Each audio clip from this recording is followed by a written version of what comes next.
एक रात मनोज बाबू अपनी पत्नी मोना के साथ शादी की पार्टी से अपने घर लौट रहे थे। रात ज़्यादा होने की वजह से सवारी गाड़ी नहीं मिल रही थी। मनोज बाबू का घर मुश्किल से 3 किलोमीटर की दूरी पर देहरादून के पहाड़ी गांव में था। मुसीबत ये थी कि महीना सावन का था और ऊपर से जोरों की बारिश भी हो रही थी और उन्हें अपने घर पहुंचना भी ज़रूरी था। अंत उन दोनों पति पत्नी ने पैदल ही घर जाने का निश्चय किया।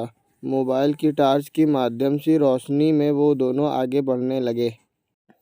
वे अभी आधी दूर ही गए थे कि ज़ोर से बिजली चमकी और बिजली की रोशनी में एक औरत का साया दिखा जो ठीक उनके सामने खड़ी थी। इस सुनसान सी सड़क पर रात के अंधेरे में अकेली औरत को देखकर उन्हें डर लगा और मन में तरह तरह के विचार आने लगे कि कहीं ये कोई खैर जो भी हो देखा जाएगा। ऐसा सोचते हुए उन दोनों ने अपने कदम आगे बढ़ा दिए, लेकिन बिजली बार लगातार चमकने लगी थी और उस बिजली की चमक में वो औरत दूर से ही साफ साफ दिख रही थी। वो औरत उन्हें रुकने का इशारा कर रही थी। उसे देखकर मनोज बाबू की पत्नी की तो हालत खराब हो गई थी,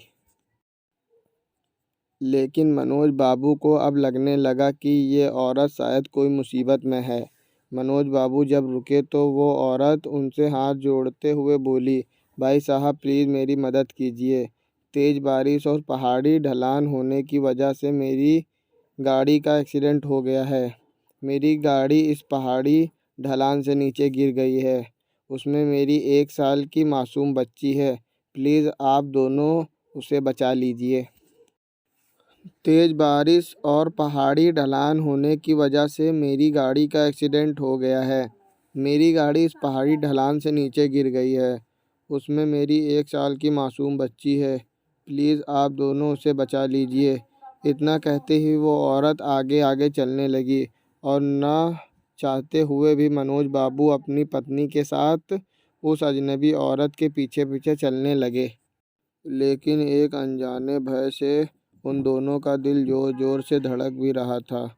जैसे ही वे दोनों पहाड़ी से नीचे उस गाड़ी के पास गए तो उन्होंने देखा कि गाड़ी में एक प्यारी सी मासूम बच्ची रो रही है। मनोज बाबू ने बच्ची को गाड़ी से निकाला तो पाया कि बच्ची बिल्कुल ठीक है। मनोज बाबू ने उस बच्ची को अपनी पत्नी की गोद में दे दिया।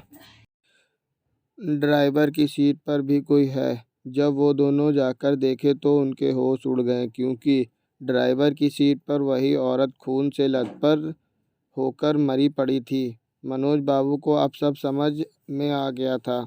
वे दोनों पति पत्नी बच्ची को गोद में लेकर अपने घर की तरफ आगे बढ़ गए। रास्ते में उनकी पत्नी ने उनसे पूछा वो औरत कौन थी, फिर वो औरत दिखाई क्यों नहीं दी, कहीं वो कोई। मनोज बाबू बोले, वो एक माँ थी, मर कर भी अपने बच्चे के लिए तड़पती है जो वही एक माँ थी। वो मनोज बाबू की ये कहानी सुनकर मेरी आंखों से आंसू निकल गए।